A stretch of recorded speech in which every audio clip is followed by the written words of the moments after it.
अस्सलाम वालेकुम वरहमतुल्लाहि वबरकातुहू। आप देख रहे हैं आसिफ की आवाज। वो आवाज जो दिलों में उतरती है, रूह को हिला देती है और ईमान जगा देती है। आज हम जिक्र करेंगे एक ऐसे खलीफा का जिसका अदल दुनिया के बादशाहों को भेजका देता था, जिस सादगी बीत अलमाल के जीनत थी, जिसके रात के गश्त भूखों के आंसू पूछते थे। यही हजरत अमर बिन खत्ताब रज़ी अल्लाह उन्हा सलाम के दूसरे खलीफा फारूक आजम इस्लाम से पैजंद गया। सलाम से पहले आप सुख्तमजाज, ताकतवर और करेश के मज़ीज़ सरदार थे, मगर दिल में हक की जिस्तु थी एक दननीत की कि न्यूज बाल्लाह मोहम्मद सल्लल्लाहु अलैहि वसल्लम को कत्ल कर दूं। मगर रास्ते में बहन फातिमा के इस्लाम लाने की खबर मिली। घर जाकर बहन को मारा, मगर बहन ने कुरान की आयत पढ़े तो दिल पगल गया और वह पत्थर दिल शख्स सरवते हुए बारगाह रिसालत में पहुंचा। रसूल अल्लाह ने दुआ की, अल्लाहुम्मा आज़िल इस्लाम बि अमर बिन अल खिताब, ए अल्लाह, अमर के जरिए इस्लाम को इज्जत अता फरमा। और वहदा कबूल हुई। अमर ने इस्लाम कबूल किया तो मुसलमानों ने पहली बार खलकर अजान दिखलकर नमाज पढ़ी और करेश की आंखों में आंखें डालें।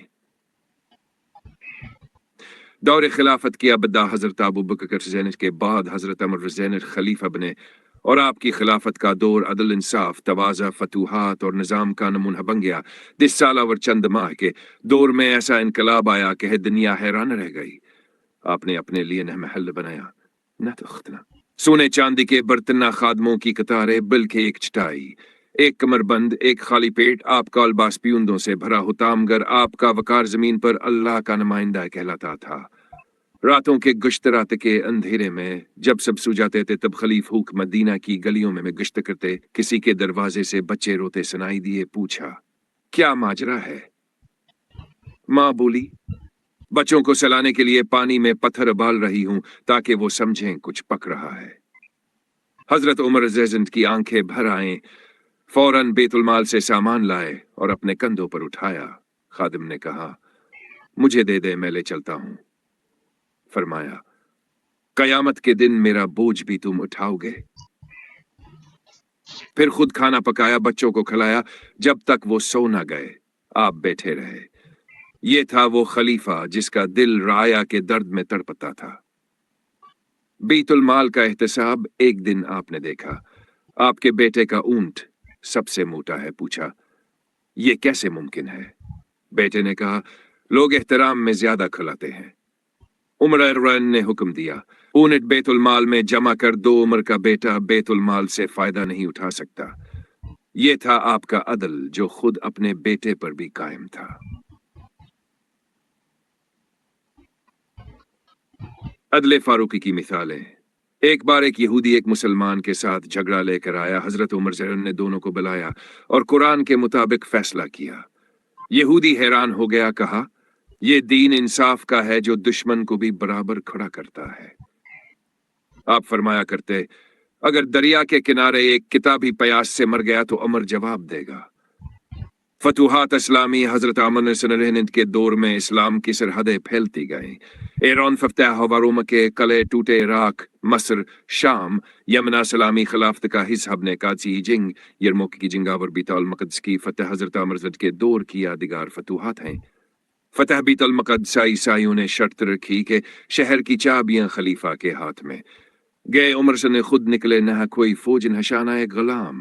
51 जब बीतुल मक़दस के दरवाजे पर पहुंचे तो पैदल थे, ऊंट पर गुलाम सवार था। राहब ने कहा, यह है मुसलमानों का बादशाह जो जूते हाथ में पकड़कर पैदल आया है। यह साधा इंसान वहीफा था जिसके नाम से कैसर व किसरा लर्जते थे। गैर मुस्लिमों के हकूक हजरत आमर सल्लल्लाहु अलैहि वसल्लम ने गैर मुस्लिमों के लिए तहफ़्ज़, हकूक और इंसाफ दिया कि इबादतगाह को हाथ थनलगान पर जबर होता, बबल खान साफ और अमन फराहम किया जाता। कहते का ज़माना 1 साल सख्त पड़ा। हजरत आमर लाजिम ने किस्म खाई, जब तक अवाम को रूटीन हमले में गोश्त, घी, दूध नहीं खाऊंगा। सिर्फ खश्क रोटियां और जैतून खाते। चेहरा जर्द हो गया, जिस्म कमजोर, मगर जबान पर शिक्र। फरमाया, उमर कैसे अल्लाह का सामना करे अगर उसकी राया भूखी हो। शहादत का वाकया। फजर की नमाज में एक मजूसी गुलाम अबू लोलो ने छुपा खंजर निकाला और उमरत पर कई वार किए। आप गिर पड़े, चंद दिन जिंदा रहे और अपने बाद खिलाफत के लिए मशूरा दिया। फरमाया, مجھے میرے محبوب نبی صلی اللہ علیہ وسلم اور ابو بکر سن کے پہلو میں دفن کرنا۔ حضرت عائشہ نے اجازت دی اور حضرت عمر فیہنگ روزہ رسول اللہ صلی اللہ علیہ وسلم کے اندر آرام فرما ہو گئے۔ آخری الفاظ آپ کے آخری الفاظ تھے، اللہ کا شکر ہے جس نے عمر کو مسلمان بنایا اور شہادت عطا کی۔ اختتامیہ حضرت عمر فاروق ان کا دور صرف خلافت نہیں بلکہ انسانیت، عدل، تقویہ، سادگی اور اللہ سے خوف کا درس ہے۔ آج اگر دنیا عدل چاہتی ہے تو اسے عمر کے نقش قدم پر چلنا ہوگا۔ آپ سن رہے تھے آصف کی آواز، وہ آواز جو صرف بات نہیں کرتی بلکہ روح میں اتر جاتی ہے۔ اگر یہ کہانی آپ کے دل کو لگی ہو تو ویڈیو کو لائک کریں، چینل کو سبسکرائب کریں اور اس آواز کو عام کریں۔ اللہ ہمیں عدل فاروقی، زہد فاروقیہ اور غیرت فاروقی عطا فرمائے، آمین یا رب العالمین۔